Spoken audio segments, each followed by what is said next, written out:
Hello students, कैसे हैं आप सब। मैं उम्मीद करता हूं हम लोग बहुत अच्छे होंगे। सारी क्लासेस आईपीएससी की हो चुकी है, कॉमन एम्स की हो चुकी हैं। आज हम लोग को जो पढ़ना है वो क्या है, आइसोमेरिज्म। बहुत इंपॉर्टेंट टॉपिक है, बहुत अच्छा टॉपिक है। एकदम फटाफट से स्टार्ट करते हैं। आइसोमेरिज्म क्या होता है, बहुत इंपॉर्टेंट टॉपिक है भैया। क्या है? ऐसी चीजें जो एक दूसरे की कॉपी टाइप की हो। अपन बोल सकते हैं कि नहीं बोल सकते हैं कि जो किसी ना किसी की कॉपी हो। मतलब क्या है भाई?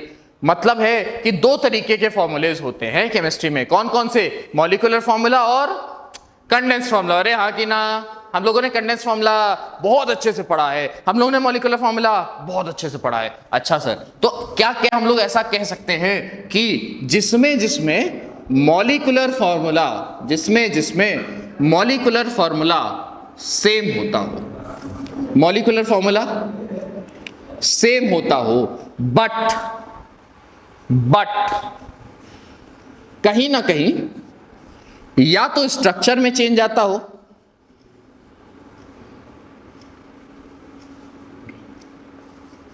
या तो स्ट्रक्चर में चेंज आता हो, या ओरिएंटेशन में चेंज आता हो। हाँ सर, ये क्या होता है?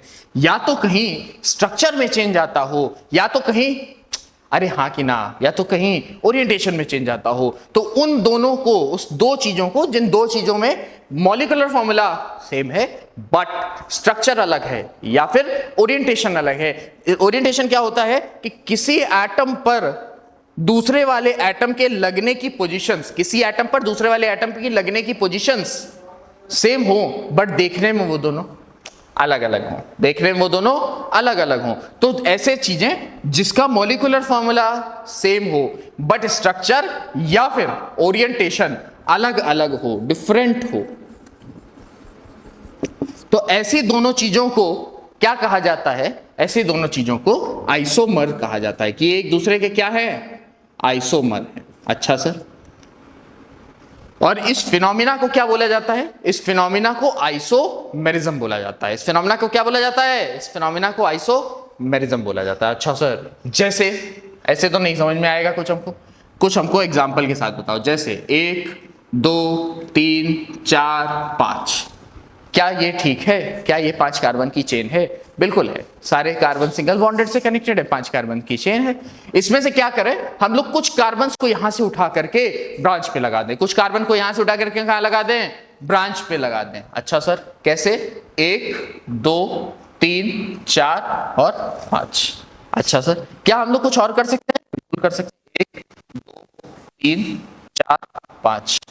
क्या ये तीनों का मॉलिक्यूलर फॉर्मूला सेम होगा?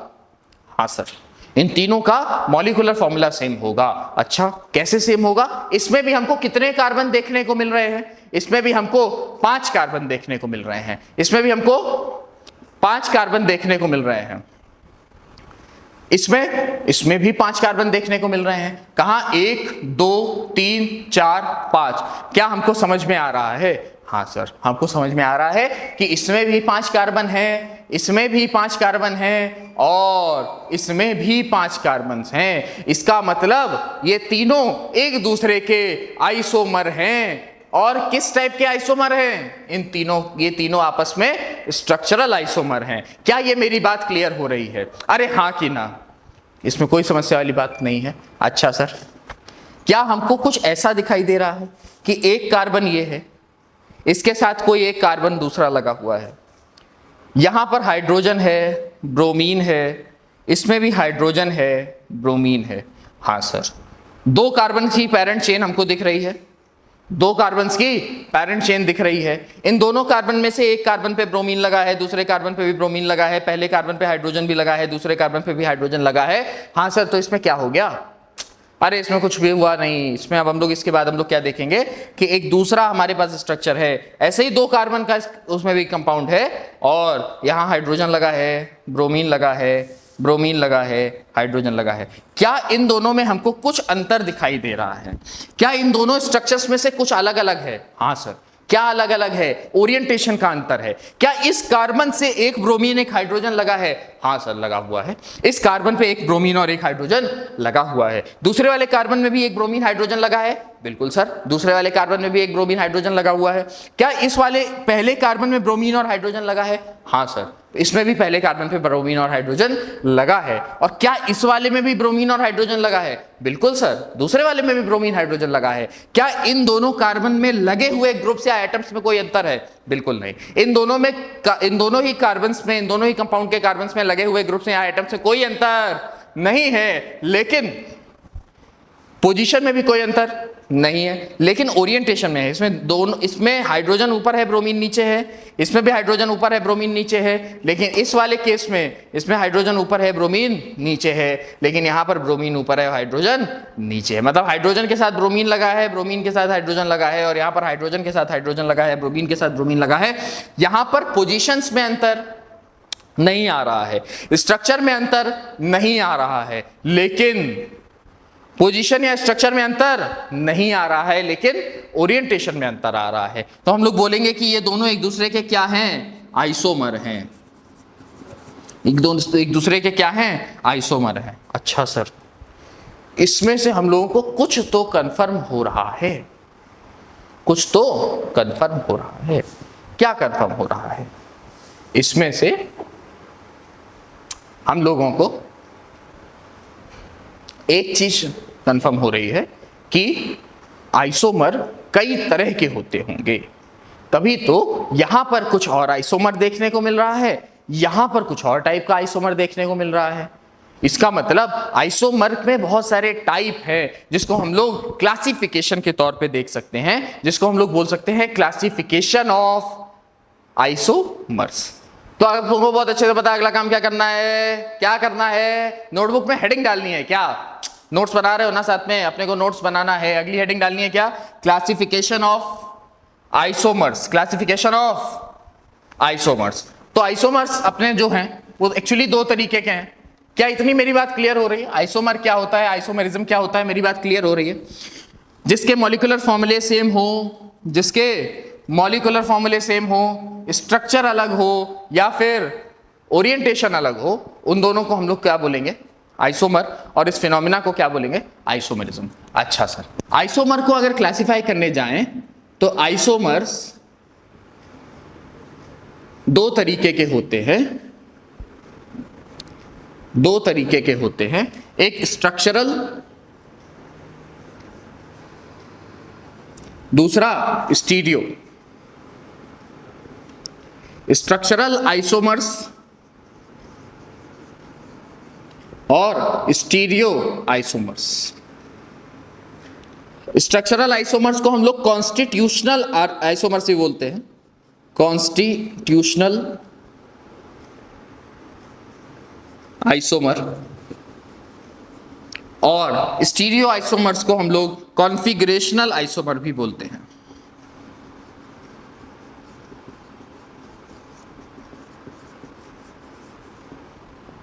ठीक है, क्या मेरी इतनी बातें क्लियर हो रही हैं? इसको हम लोग स्ट्रक्चरल आइसोमर या कॉन्स्टिट्यूशनल आइसोमर बोलते हैं। दूसरे टाइप को हम लोग स्टीरियो आइसोमर या फिर कॉन्फिगरेशनल आइसोमर बोलते हैं। इसमें कोई शक वाली बात नहीं है, इसमें कोई शक वाली बात नहीं है। अच्छा सर, स्ट्रक्चरल आइसोमर क्या और पार्ट में होते हैं? बिल्कुल और पार्ट में होते हैं। कैसे कैसे होते हैं उसका एक एक एग्जाम्पल लेकर के देखते हैं। जैसे एक हम लोगों ने तो देखा क्या, सी ऐसे देखते हैं, रुको, CH3 CH2 CH2 CH2 CH3, ये क्या है? पेंटेन है। क्या है ये? पेंटेन है। क्या बिल्कुल हम लोग इसका स्ट्रक्चर बना सकते हैं? दूसरा बना सकते हैं क्या? CH3 CH2 CH CH3 CH3, 3 और 2 5, 3 और 2 5, ठीक बन सकता है ना? बिल्कुल बन सकता है। ये क्या हो गया? 1 मिथाइल ब्यूटेन। क्या हो गया ये? 1 मिथाइल ब्यूटेन। क्या इन दोनों के मॉलिक्यूलर फॉर्मूले सेम है? हाँ सर, बिल्कुल सेम है। कैसे हैं? 1 2 3 4 5 कार्बन तो C5, और 3 3 6 4 10 2 12 H12। 1 2 3 4 5 C5, 3 3 6 3 9 10 11 और 1 12 हाइड्रोजन 12।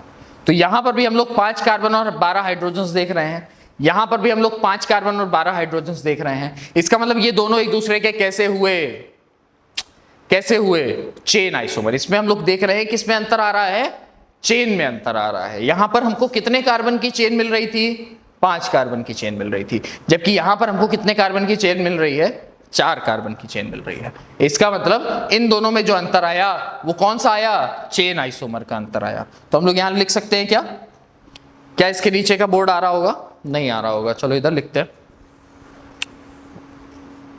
Chain isomer. ये दोनों क्या हो गए, चेन आइसोमर। अच्छा सर, क्या हम लोग एक ऐसा एग्जाम्पल भी देख सकते हैं क्या, CH3 CH2 CH2 CH3 और CH3 CH2 CH2 CH CH3 Br Br। क्या इन दोनों में कुछ अंतर दिखाई दे रहा है, हाँ सर दोनों में अंतर दिखाई दे रहा है। क्या अंतर है इन दोनों में, इन दोनों में अंतर यह है कि अगर हम नंबरिंग करें तो 1 2 3 4 5, इधर से 1 2 3 4 और 5, दोनों में 5-5 कार्बन है, मतलब चेन सेम है, चेन सेम है। लेकिन इधर पे हमको 2 नंबर पे ब्रोमीन लगा दिख रहा है और यहां पर हमको 3 नंबर पे ब्रोमीन दिख रहा है। इसका मतलब ब्रोमीन की क्या हुई है, पोजीशन में चेंज आया है। क्या हुआ है, ब्रोमीन के पोजीशन में चेंज आया है। इसका मतलब ये कौन सा आइसोमर हो गया, पोजीशन आइसोमर हो गया। इसका मतलब ये कौन सा आइसोमर हो गया, पोजीशन आइसोमर हो गया।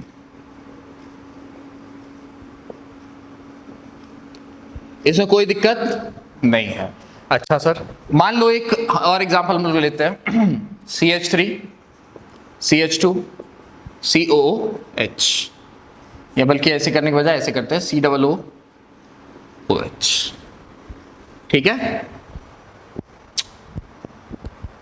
और एक ले लेते हैं चलो, या ठीक है, CH3 CH2 COOH। एक और लेते हैं साथ में इसके, इसी का आइसोमर बनाने की कोशिश करते हैं, C double bond O single bond O CH3।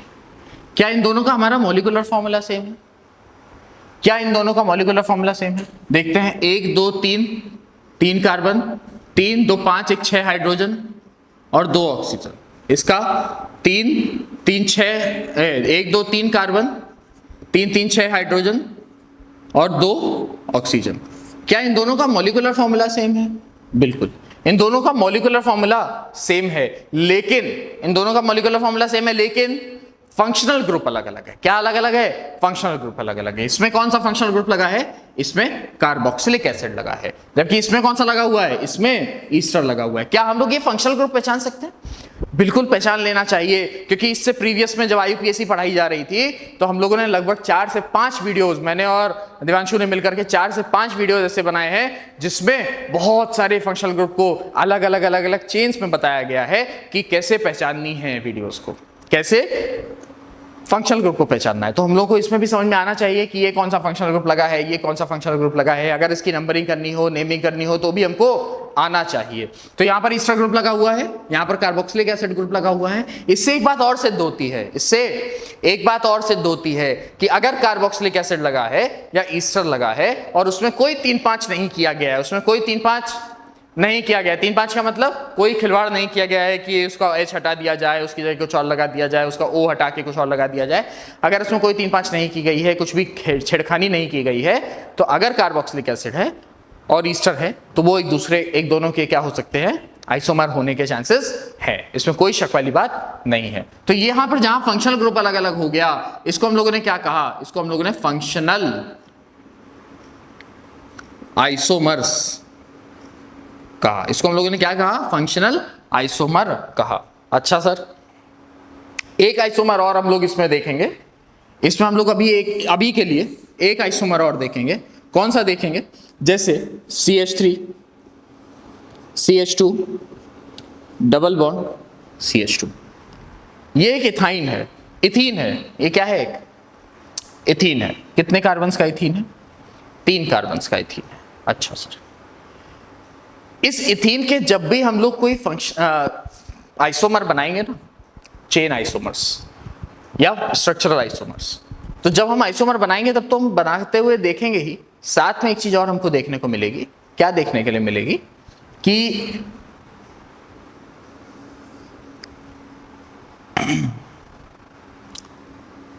इसका जो एक आइसोमर बनेगा वो किस फॉर्म में बनेगा? चेन के फॉर्म में बनेगा, रिंग चेन के फॉर्म में बनेगा। क्योंकि जो साइक्लो एल्केन का जनरल फॉर्मूला होता है, वो क्या होता है? CnH2n। और इथीन का भी क्या होता है? CnH2n। तो जब इन दोनों के मॉलिक्यूलर फॉर्मूले सेम हैं, इट डेफिनेट मींस कि इसके साथ साथ हमको एक रिंग चेन आइसोमर भी देखने को मिलेगा। तो 3 कार्बन है, 3 कार्बन का आइसोमर सिंपल सा है, ऐसा ही बनेगा। इस पे 2 हाइड्रोजन, इस पे 2 हाइड्रोजन, इस पे 2 हाइड्रोजन, तो 2 2 4 2 6, 3 2 4 4 और 5 6 7।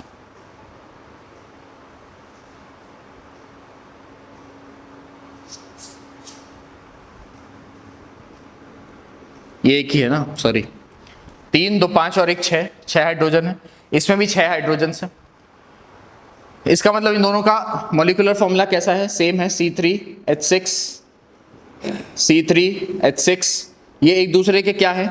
आइसोमर है। And this kind of isomer is known as ring chain isomer. अगर स्ट्रक्चर की बात करें तो अभी 2 आइसोमर और बचे हुए हैं, मेटामेरिज्म और टॉटोमेरिज्म। ये मैंने ये नहीं कहा कि हमने पढ़ा के हो गया ये, अभी इसमें बहुत कुछ बताना बाकी है।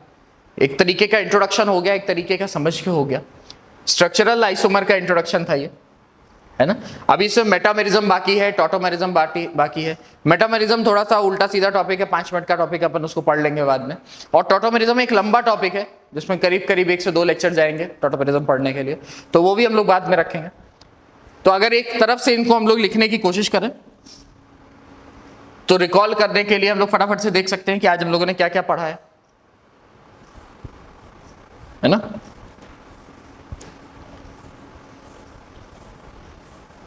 स्ट्रक्चरल आइसोमर की अगर हम लोग बात करें तो स्ट्रक्चरल आइसोमर में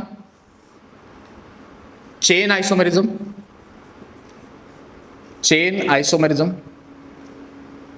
which will be the first part. The second part will be the position isomerism.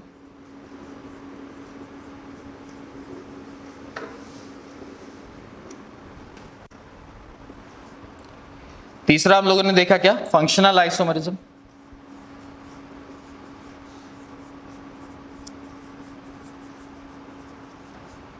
चौथा हम लोगों ने देखा क्या? Ring chain isomerism.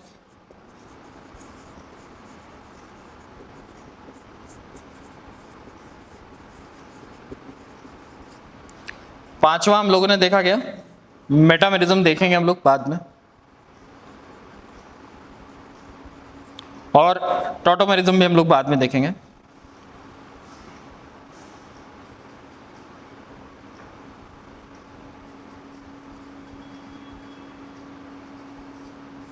ये दोनों हम लोग बाद में एक लेक्चर में देखेंगे। ये हम लोगों ने देखा आज, और ये सब देखने के बाद हम लोग अगर एक सोल्यूशन पे निकलें, एक निष्कर्ष पे निकलें, एक समरी पे निकलें, तो हम लोगों ने देखा कि स्ट्रक्चरल आइसोमर में बेसिकली या तो एटम्स अपनी पोजीशंस चेंज करते हैं, या चेन में ही कुछ बदलाव आ जाता है, या बॉन्ड की पोजीशंस चेंज हो सकती हैं, या फिर फंक्शनल ग्रुप ही बदल जाएगा, है ना। मतलब कुछ ना कुछ चेंजेस आएंगे, और ऐसे चेंजेस आएंगे जो उसके अस्तित्व पे चेंज कर रहे होंगे, लेकिन उसके बाद भी क्योंकि मॉलिक्यूलर फॉर्मूला सेम है तो वो एक दूसरे के क्या होंगे? आइसोमर होंगे। मैं उम्मीद करता हूं ये इंट्रोडक्शन आप लोगों को बहुत समझ में आया होगा, और ये सारे आइसोमर आपके दिमाग में थोड़े थोड़े क्लियर हो गए होंगे। समय के साथ जैसे जैसे एक्सपीरियंस बढ़ेगा हम लोग उसको धीरे धीरे और पढ़ेंगे। तब तक के लिए बहुत बहुत धन्यवाद, साधुवाद, थैंक यू।